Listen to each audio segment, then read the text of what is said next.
Since the summer of 2016, Gent4Humanity have been providing aid and support for refugees in Europe. They organised a public event to share their stories. We sent Wiebke down to have a talk with one of the organisers, find out a bit about his personal experience working with refugees, what Gent4Humanity is doing, and talk a bit more about the refugee crisis.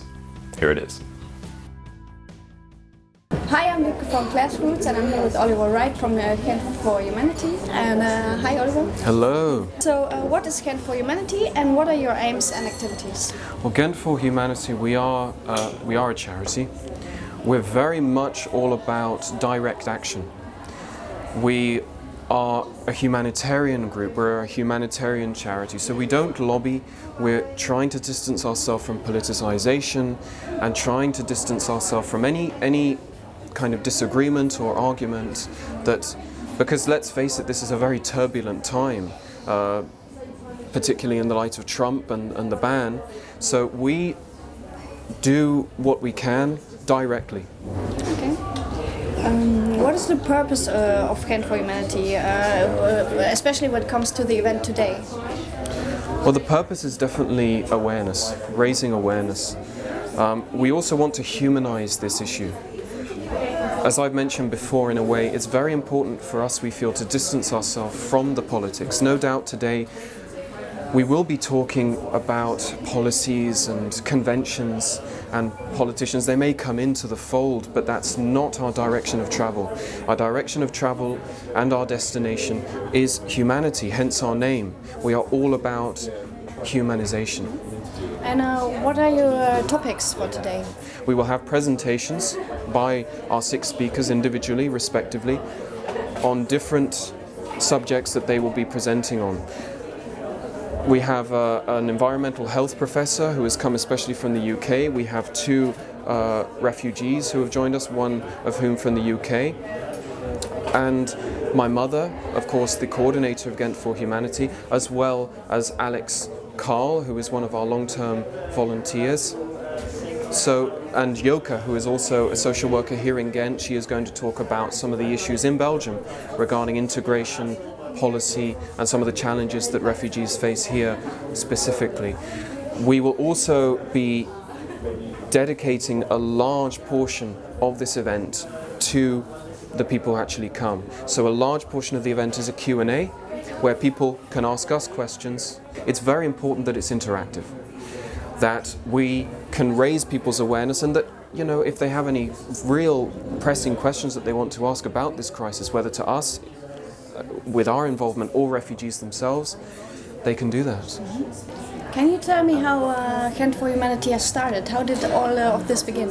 Well, it was very much the combination of, I would say, a number of different factors. Familial factors through my own family. I descend from refugees myself. My grandparents were Russian refugees who fled to the UK during the pogroms in Russia in the late 19th century. But so in a way you could say that there was a great sense of awareness instilled in me from a very young age, from my childhood, that grew and grew and grew as I developed, as I grew as a person. My mother, she has had years and years of experience as a social worker, as a counsellor in psychology, helping so many different people from different circumstances and different backgrounds and with different issues. So it was the culmination of my own personal development, her background with having worked with asylum seekers. That's how it really began. That's where our real concern started to arise. I suppose with me specifically it began with North Korea and my concern with North Korean refugees in South Korea and elsewhere. I became so interested in the circumstances of Yodok in North Korea. Some people may know about Yodok, if not, look it up.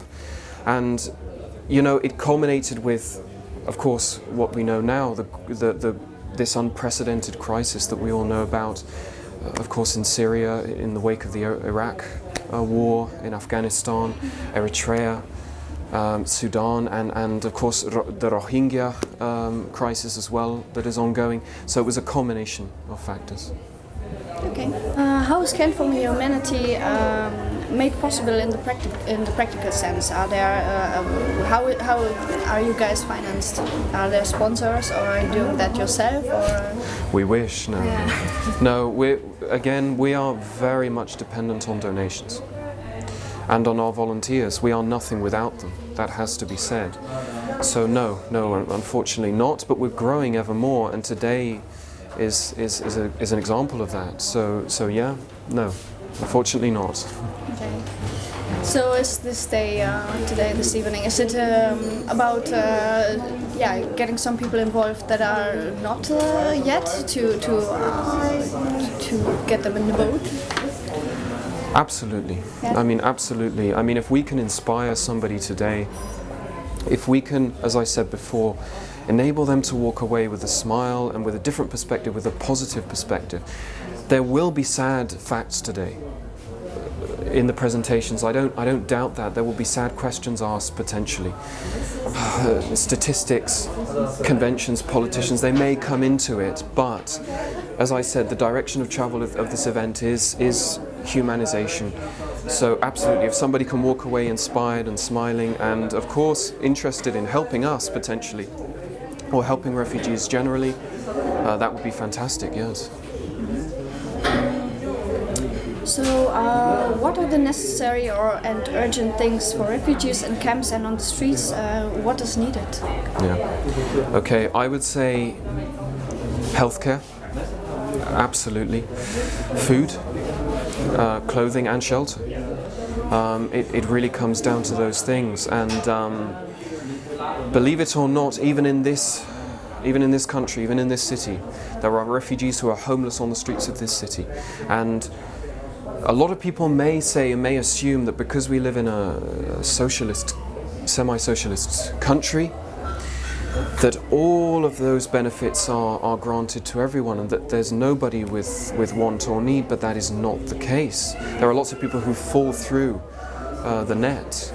And I had to pick up the pieces last year in the homeless shelter. I came across so many refugees who were starving, frankly.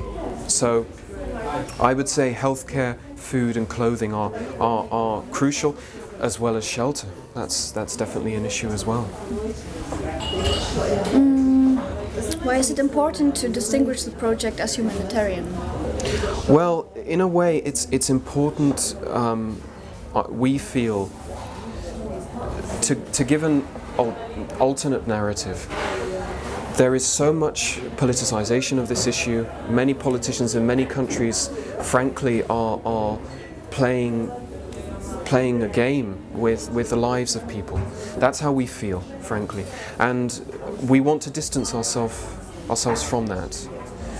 We genuinely want to present people with an alternate narrative, and that solutions, because solutions aren't happening politically, we feel, this is why we are going for direct action. This is why we are prompting ourselves to actually go out there and do what we can directly, without going through any political channels, without donating to some big NGOs, because unfortunately so many of the NGOs are tied down by conventions.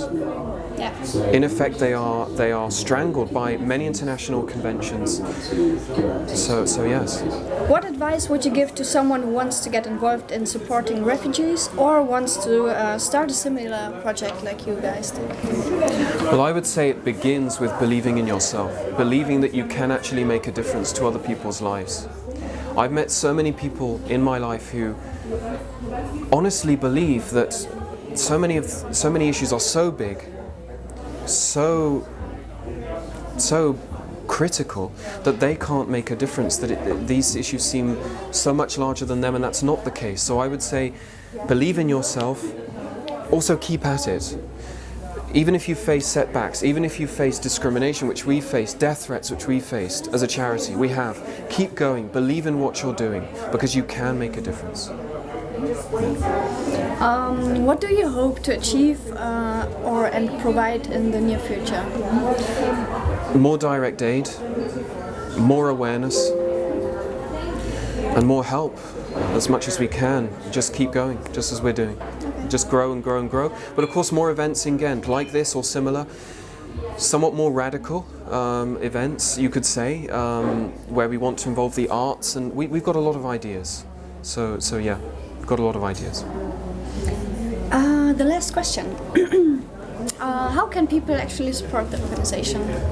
Well, you can support us, of course, through Facebook. That's how most people find us. By contacting us. Just check our Facebook page and contact us. That's honestly the best way. It's the best way also to see what we're doing. We are very transparent. That's a very important strategy in what we do, that we're very much out there with what we're doing and how we go about it. So just look at our Facebook page. So people can actually see what their actions are gonna... Absolutely. How they work out. Absolutely. Perfect. Yeah. Thank you. Thank you. Have a nice day. Thank you.